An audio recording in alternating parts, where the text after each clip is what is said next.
They framed me for a car accident so cleanly that the insurance company had already decided I was guilty before I'd even stepped out of my truck.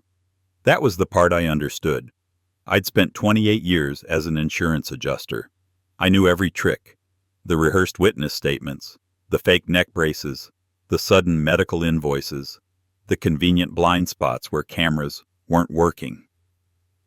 What I didn't understand was why my own son was the one holding the rope, and why the crash was never meant to ruin me. It was meant to distract me long enough for him to steal my life out from under me, sell my house with a forged power of attorney, and vanish to another country with the money. I didn't see it coming because no father wants to believe his son can be that kind of predator. By the time I realized the truth, I was standing in the cold, in the dark, with nothing but the clothes on my back, watching strangers carry my belongings away like my memories were garbage. And I lost. I'm Martin Hale. I'm 69 years old. I've got grandkids who still call me Pop like it's a promise. I'm also a man who learned, too late, that the person most capable of destroying you is the one who knows where you keep the spare key. The morning it happened, the air smelled like wet concrete and exhaust. Winter rain had been falling since before dawn, slicking the roads and turning every intersection into a mirror. I'd done what I always did on Wednesdays, drove to the pharmacy, picked up my blood pressure prescription, and stopped by the hardware store for a box of nails. Routine kept a man steady after retirement. Routine kept the mind quiet. My pickup was old, but well cared for. I kept it clean. I kept it maintained. I kept my hands on the wheel at 10 and 2 because I'd seen enough wrecks to respect the physics of a bad decision.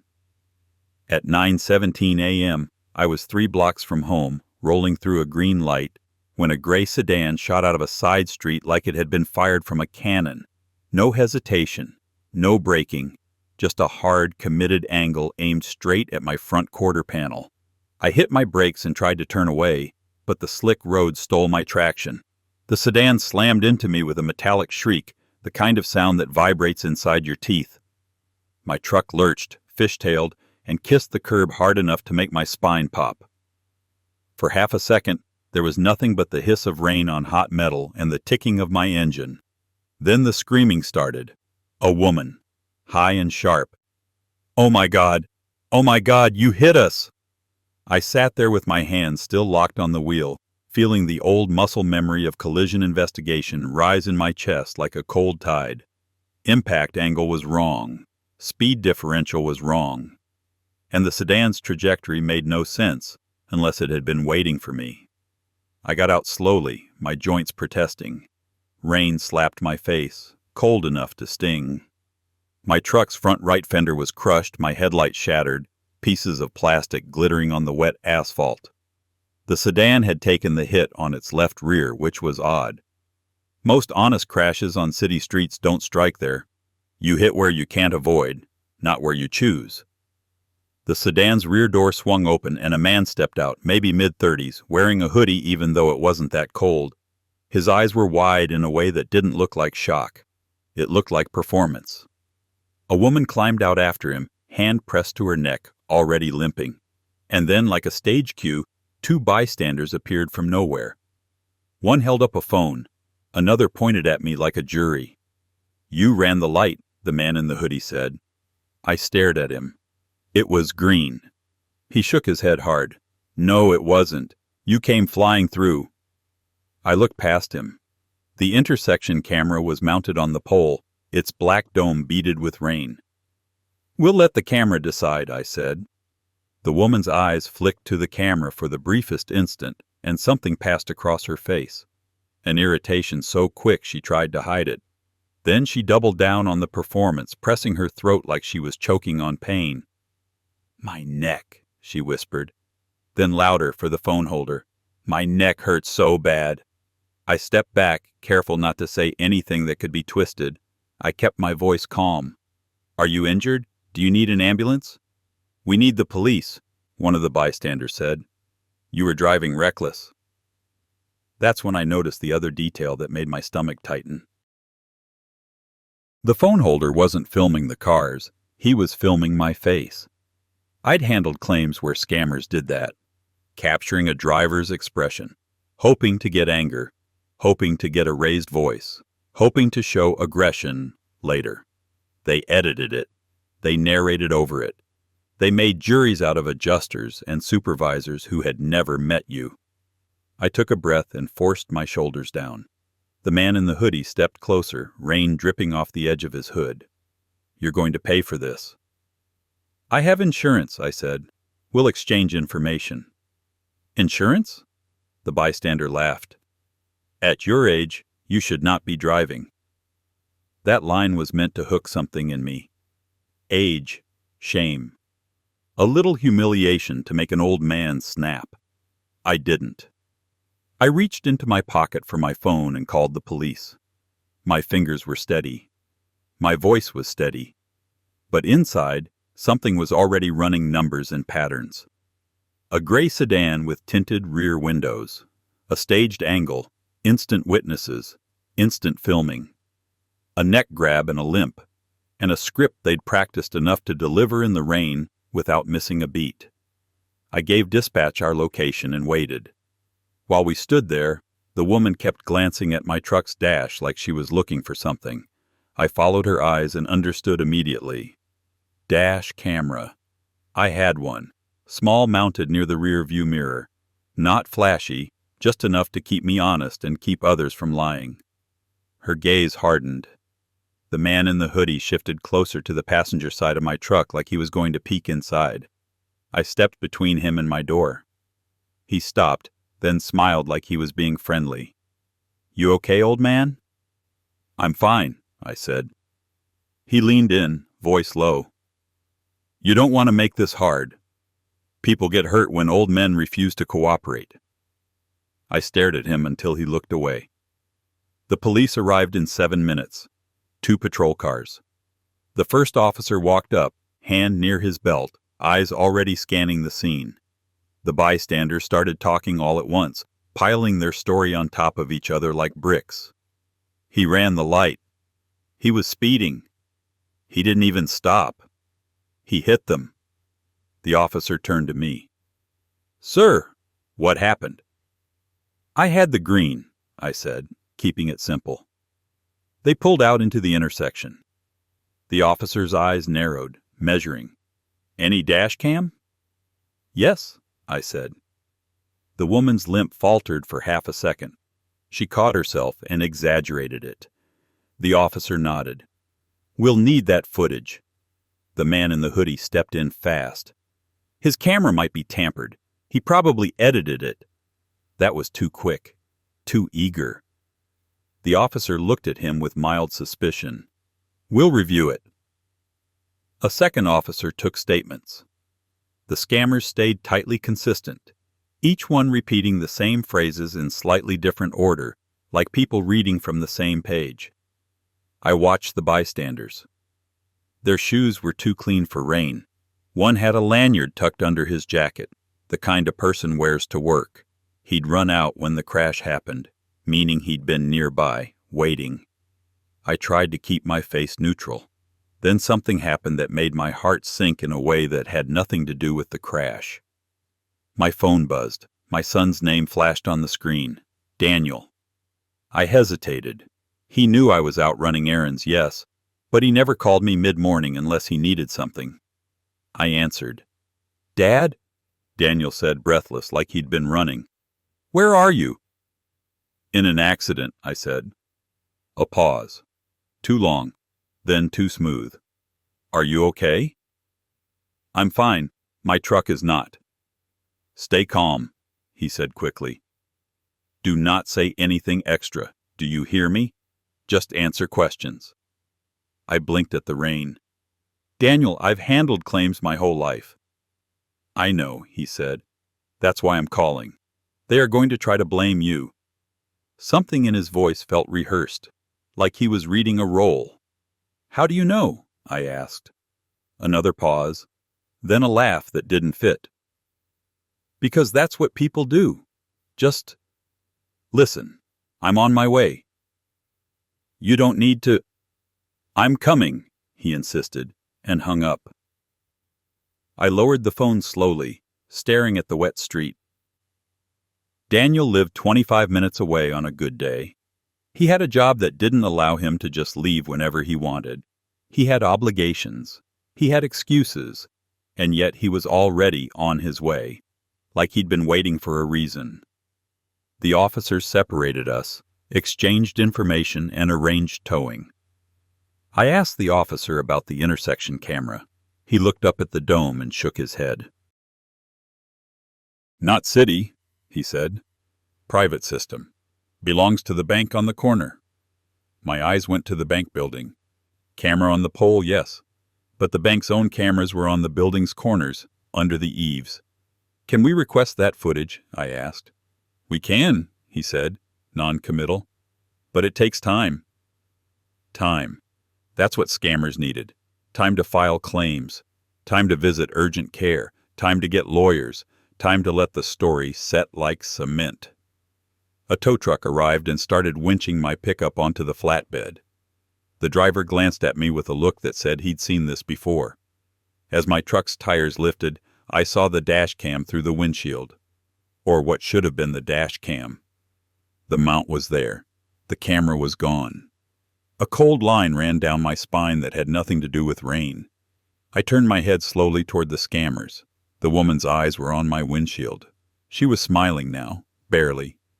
The man in the hoodie shrugged like he hadn't done anything. "You're lucky we don't sue you," he said loudly, for the officer's benefit. I didn't answer. I walked straight to the officer. "My dash cam is missing," I said. The officer frowned. "You sure?" "It was there when I left home," I said. "It is not there now." He looked toward my truck, then back at the scammers. The bystanders suddenly remembered they had somewhere to be. One of them started backing away. "Hey, we gave statements, so—" The officer raised a hand. "Nobody leaves yet." The man in the hoodie spread his hands. "You accusing us of stealing?" "I'm stating a fact," I said. The officer asked the tow driver if he'd seen anyone reach inside the truck. The tow driver shook his head. "I just got here." The officer exhaled, frustrated. He called it in, asked for a unit to check nearby trash cans and gutters for a thrown device, but the rain would have swallowed anything small. Then Daniel arrived. He pulled up fast, his sedan splashing through puddles, and jumped out like a man rushing to the hospital. He wore a collared shirt and slacks, hair damp as if he'd run his hands through it too many times. He saw me and looked relieved in a way that made my stomach turn, because relief wasn't the right emotion. He walked up and gripped my shoulder. "Dad, thank God." "I'm fine," I said. "My dash cam is missing." Daniel's eyes widened just slightly. "What?" "You heard me." He looked around at the scammers, his gaze sharp, too sharp. Then he did something that, at the time, I took as support. He stepped forward and started raising his voice. "You people hit my father," he snapped. "He is nearly 70. He drives like a priest. This is ridiculous." The officer immediately told him to step back. Daniel kept going, talking fast, emotional, exactly the way I had avoided. And the phone holder smiled, because he was filming Daniel now. The old man's aggressive son, a family that refused to take responsibility. Daniel was feeding them footage like bread to birds. I grabbed his sleeve and pulled him back. "Stop," I said quietly. "You're helping them." He blinked at me. "I'm trying to protect you." "No," I said. "You're giving them something to use." The officer finished up. He gave me an incident number. He told me the other party claimed injury and would likely file. He told me to contact my insurer. I nodded like a man who hadn't lived inside this world for decades. But inside, I was already stripping it down. No dash cam. Private camera access delayed. Injuries claimed instantly. Witnesses too clean. And a son who showed up faster than logic allowed and behaved exactly wrong. The tow truck left with my pickup. Daniel offered to drive me home. In the passenger seat of his car, I watched his hands on the wheel. They were trembling. Not from fear for me, from something else. "You okay?" I asked. He forced a laugh. "I'm just mad. People taking advantage of you." "You don't sound mad," I said. He swallowed. "I'm worried." I looked out at the rain streaking the window. I felt something in my chest harden into a shape I recognized from my adjusting days. Suspicion was a tool. Paranoia was a disease. The difference was evidence. When we reached my neighborhood, Daniel slowed. "Maybe you should stay with us for a few days," he said. It was so sudden I almost laughed. "Why?" I asked. "Because—" He cleared his throat. "Because if the insurance company suspends your coverage, you might need support." "I'm not losing coverage over a staged accident," I said. "Not if I do my job." Daniel's jaw tightened. "Just think about it." I didn't answer. He pulled into my driveway and killed the engine. The house sat quiet, as it always did. A modest two-story with white siding, blue shutters, a small porch where my late wife used to sit in the evenings with a blanket over her knees. Daniel looked at the house like it was a prize. Then he looked at me. "I should come in, help you." "I don't need help," I said. He smiled, thin. "Let me. Please." I should have told him no. I should have watched him from the window and made sure he left. Instead, I let him follow me inside like a son who cared. He walked through my living room too slowly, eyes scanning the walls, the cabinets, the desk in the corner where I kept my papers. He paused near the framed photo of my grandchildren. "This place is big," he said. "It's home," I answered. He nodded like he was acknowledging a fact, not a feeling. Then he said, "Dad, do you still have that folder?" "The one with your insurance paperwork? Your deed? Your important things?" The hair on my arms lifted. "Why?" I asked. "Because," he said quickly, "if they come after you, we might need documents. I'm trying to be prepared." A normal son might have asked if I needed a meal, might have asked if I wanted to sit. Daniel asked about paperwork. I looked at him for a long moment. Then I walked to my desk drawer and pulled out a folder. Not the folder he wanted. A different one. Inside were copies of everything that mattered, because I'd been an adjuster long enough to know originals could burn. I showed him the top page and closed it again. "I'm prepared," I said. His face fell, just slightly. "Okay." He stayed another 15 minutes, talking too much, asking questions that didn't fit. Then he finally left, and as his car backed out, I stood at the window and watched him. He didn't look back at the house like a man leaving his father. He looked at it like a man confirming a target. As soon as his taillights disappeared, I called my insurer. I didn't waste time with a generic claims line. I called the Special Investigations Unit, the number I still had from my years in the industry. A young voice answered, professional and polite. I gave the incident number. I described the staged elements. I told them my dash cam was stolen at the scene. I mentioned the suspicious witnesses. Then I said the words that make investigators sit up. "I'd like an SIU referral for suspected organized fraud." There was a pause. Then, "We'll open a file." "Assign an inspector," I said. "Someone who understands collision reconstruction." "We can send an appraiser," she began. "No," I said firm. "An inspector." She promised someone would call. After I hung up, I sat at my kitchen table and listened to the rain on the windows. For the first time that day, I felt a flicker of confidence. These people were amateurs compared to what I'd seen. They'd gotten bold because they thought an old man would panic, would apologize, would accept blame to make it stop. I wasn't that man. I brewed coffee and laid out what I knew like a map. They stole my dash cam. That meant the footage hurt them. If they had the camera, they might destroy it. Or they might try to claim it proved something. Either way, they had handled evidence. The bank's security cameras might have caught the sedan's movement. They might have caught the bystanders waiting. And most importantly, the impact pattern could be reconstructed from vehicle damage, skid marks, and scene photos. I'd taken photos, lots of them. It had been habit. That night my phone buzzed again. Daniel. I didn't answer. He called twice more. On the fourth call, I picked up. "Dad," he said, sounding irritated now. "Why aren't you answering?" "I was busy," I said. "You need to come stay with us," he insisted. "This could get bad." "I'm fine," I repeated. His breath hissed through the line. "You don't understand how serious it is." I stared at the wall. "I understand fraud better than anyone you know."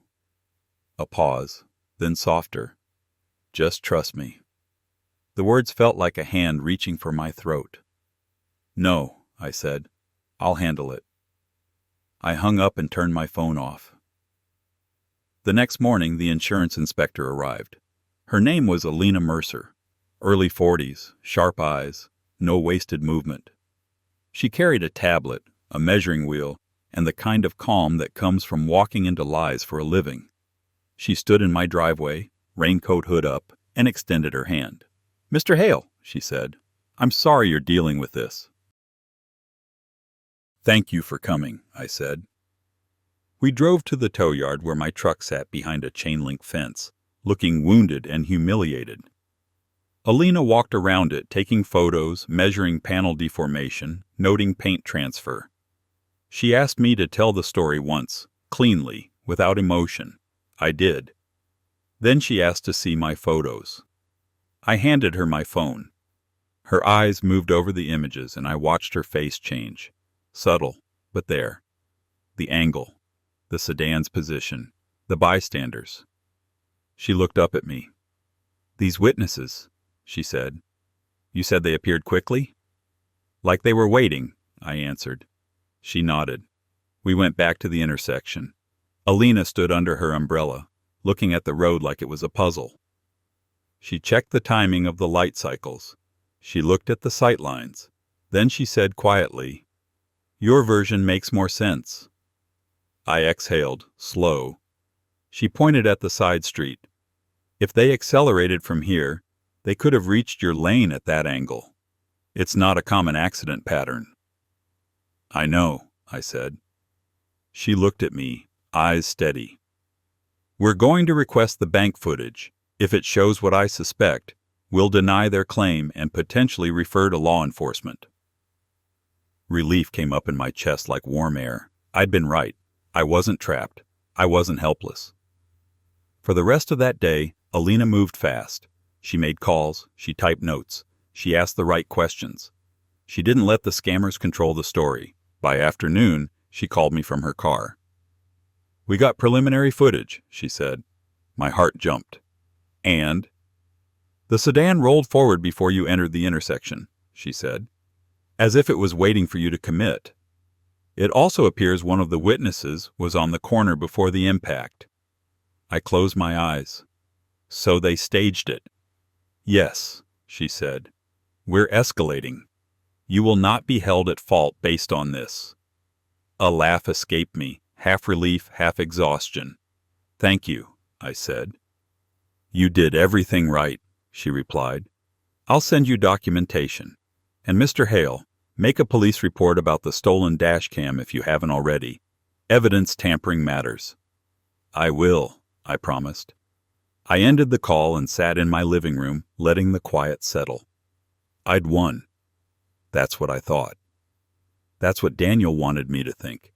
Because while I was focused on the staged accident, while I was meeting inspectors, visiting tow yards, making calls, organizing evidence, someone else was inside my life with a key. Not breaking in. Walking through the front door like he belonged there. My own son. 2 days later, I went to my bank to withdraw cash to pay my truck's deductible and cover a rental while repairs were arranged. The teller looked at her screen, then at me, then back down. "Mr. Hale," she said, voice cautious. "There was a large deposit yesterday." "A deposit?" I asked. "Yes," she said, "from a wire transfer. And then, it was immediately transferred out." I frowned. "Transferred out to where?" "I can't give full details," she said, But it went to an account not previously associated with you. I felt my stomach drop. Who authorized it? She hesitated. It was signed with power of attorney. My mouth went dry. I don't have a power of attorney. She turned the screen slightly so I could see a scanned document. My name was there. My address, my signature, a notary stamp. It looked real enough to fool a system that sees 1,000 documents a day. But I knew my own signature like a man knows his own face. That wasn't it. The strokes were wrong. The pressure was wrong. The angle of the M was off. And the notary stamp, faint but visible, had a county code that didn't match ours. My hands clenched. "Who is the agent?" I asked, voice low. The teller's eyes flicked to a manager's office. "It lists Daniel Hale." My son's name hit me like the original collision. For a second, the bank's fluorescent lights seemed too bright, too sterile, like I'd been moved into an interrogation room. "I need to speak to your manager," I said. They took me into a glass office and brought out a middle-aged man with careful eyes. He listened. He nodded. He said the right phrases. "We take fraud seriously." Then he said the sentence that made my blood feel cold. "There's more, Mr. Hale." "What?" I asked. He turned his monitor so I could see. "A property transaction. My house. Sold, closed, funds wired, transferred." I stared at the screen until the words blurred. "That's impossible," I whispered. "I didn't sell my house." "It was executed under the same power of attorney," the manager said gently. "The deed transfer was recorded yesterday." My throat tightened. "Yesterday?" "Yes," he said. "The sale closed yesterday afternoon." Yesterday afternoon. While I was at the tow yard with Alina, proving I wasn't at fault. While I was focused on the scam crash. While my son was worried and supportive and trying to protect me. He'd been signing my name onto my own destruction. I stood up so fast my chair scraped. "I need copies," I said. "Everything. Now." The manager agreed. Papers printed, pages slid into a folder, and every page was a wound. Power of attorney, deed transfer, closing statement, wire instructions. Daniel's handwriting on the margin in one place, a note to expedite. My son had not hesitated. He had moved with the speed of someone running from a fire he started himself. I left the bank with my heart pounding like it was trying to escape my ribs. Outside, the rain had stopped. The sky was a dull gray, the kind of daylight that makes everything look sick. I drove straight home in the rental car the insurer had approved. As I turned onto my street, I saw something I couldn't process at first. A moving truck. In my driveway. Men carrying boxes out of my front door. And on my porch, a woman with a clipboard directing them like a foreman. I slammed the car into park and got out. "What are you doing?" I shouted. The men froze. The woman turned. She wore a blazer and sensible shoes. She looked like a property manager. "Excuse me?" she said. "This is my house," I said, walking toward the porch. "Get out." She lifted her clipboard calmly. "Sir, this property changed ownership yesterday. We're executing a clean-out." "A clean-out?" My voice cracked. "My things are in there." She looked at me like she was annoyed. The previous owner had 48 hours to remove personal property. The new owners requested immediate possession. "I am the owner," I said, teeth clenched. "I never sold." She sighed and held up a paper. "Recorded deed. If you have an issue, you can contact the title company." I snatched the paper and looked. The deed had my name. Then Daniel Hale, attorney-in-fact. And then the name of an LLC I'd never heard of. The world tilted. I pushed past her and tried the front door. My key didn't work. The lock had been changed. I hammered on the door until one of the men inside opened it a crack. "Sir, you need to leave," he said. "This is my home," I said, voice shaking now. "My wife died in this house." He looked uncomfortable, like he'd rather be anywhere else. We're just doing a job. I forced the door wider with my hand, but another man stepped up and blocked me. You can't come in, he said. I looked past him into my own hallway. My family photos were gone from the wall. The table by the entry was bare. The place already looked stripped, like a body after organs had been harvested. I pushed harder. The man's hand went to my chest, not violent but firm, and suddenly I was an old man being handled like a nuisance. Stop! The clipboard woman snapped. Call the police if he won't leave. A cold clarity came over me. This wasn't a misunderstanding. This was a theft that had already been laundered through paperwork and law. I stepped back, breathing hard. Where is Daniel? I asked. The clipboard woman blinked. Who? My son, I said. He had power of attorney. He sold this house. She shrugged. I don't know. We deal with the new owners. I pulled out my phone with shaking hands and turned it back on. I called Daniel. Straight to voicemail. I called again. Voicemail. I texted, Where are you? No response.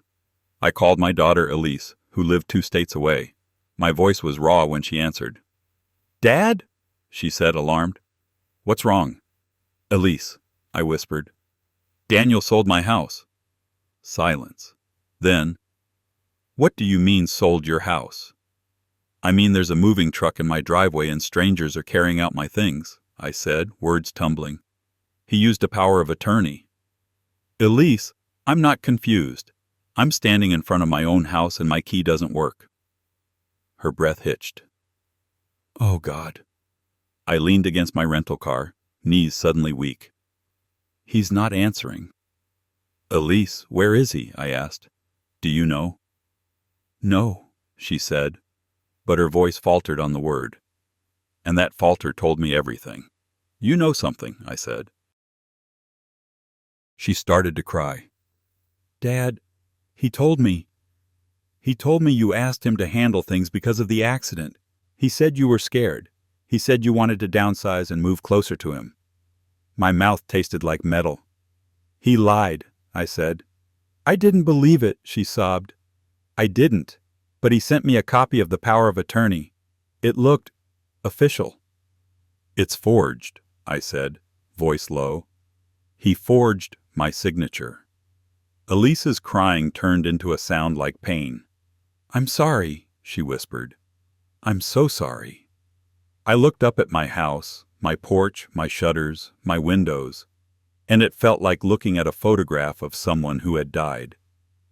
Men walked out carrying my linen closet contents in black trash bags, as if my life was nothing but clutter. One of them dropped a box. It burst open and out rolled a small brass urn. My wife's ashes. I stared as if the world had stopped. The man bent quickly, embarrassed, and scooped it up, setting it back in the box like it was a can of paint. I walked forward, hands trembling. Give me that. He hesitated. The clipboard woman snapped. Sir, you have to leave. That is my wife, I said, voice breaking. You do not throw her like trash. The man looked at the woman, then back at me. He handed me the urn like he was passing a hot coal. I held it against my chest, rain-wet blazer pressing into my skin. For a moment, that was all I had left. Daniel didn't answer, not once. By evening, the police arrived, not to help me, but to tell me to stop interfering with a lawful possession. I showed them the bank documents. I showed them my license. I begged them to see that this was fraud. They were polite in the way people are when they cannot fix something and do not want to own your pain. Sir, one officer said, this is a civil matter. You need to take it up with the courts. It's theft, I said. He forged a document. Then file a report for fraud, the officer replied. But we can't remove these people without a court order. The deed is recorded. Recorded. That word is a coffin lid. By nightfall, my house was empty, my furniture gone, my clothes gone, my tools, my photographs, my books, my late wife's quilts, my grandson's drawings from the fridge. Gone. The men locked the new locks, and the clipboard woman walked away without looking back. I sat in my rental car in front of my own home and watched the porch light flick on like nothing had happened. The neighborhood was quiet. A dog barked. Someone's television flickered behind curtains. My chest felt hollow, as if my insides had been scooped out. I drove to Daniel's house. If he had done this, I needed to see his face. His driveway was empty. The curtains were gone from the windows. A sign hung on the door. For rent. I knocked until my knuckles bled. No answer. A neighbor came out, wary. "Can I help you?" he asked. "I'm looking for Daniel Hale," I said. The neighbor's expression shifted into something uncomfortable. "They left yesterday." "Where?" I demanded. The neighbor shook his head. "I don't know. A moving van came early. They loaded fast. Like they were running." Running? He had been running while I was busy proving I didn't cause a crash. I went back to the bank the next morning and demanded a fraud freeze. They explained procedures. They explained time. They explained that funds wired abroad are rarely recovered. Abroad. That word came out of the manager's mouth like a verdict. "He transferred out of the country?" I asked. "Yes," he said quietly. "The receiving bank appears to be international." I left the bank shaking. I tried the title company. I tried the notary. I tried the county recorder. Every door I knocked on opened into another hallway of paperwork and polite walls. I learned the notary stamp belonged to a notary who had lost her stamp 2 months ago and reported it. I learned the LLC that bought my house had been formed a week ago. I learned Daniel had been planning this for longer than the accident. The accident was just the smoke. The true fire had been lit behind my back. The final confirmation came from Elise late that night. She called me, voice small. "Dad?" she said. I checked. "Checked what?" I asked, exhausted. "I called his wife," she whispered. She said they're gone. They sold everything. She said Daniel told her you were going to be fine because you have retirement savings. I stared at the motel room wall, the cheap painting, the thin curtains. "I don't," I said flatly. "Not like that." Elise started crying again. She also said they flew out of the country. "Where?" I asked. "A one-way ticket," Elise said, voice trembling, "to a place where extradition is complicated." My hand tightened around the phone. Daniel had chosen a destination like a man choosing armor. I whispered, "He planned an escape route." "Yes," Elise said. I closed my eyes. All the times I'd defended him in my mind, he's struggling, he's stressed, he's just trying to survive, fell away like rotten boards. This wasn't desperation. It was strategy. The staged crash wasn't meant to put me in prison.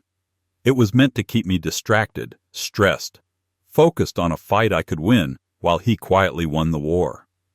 I went to my storage unit the next day, hoping, foolishly, that at least some of my things were safe. The lock was cut. The unit was empty.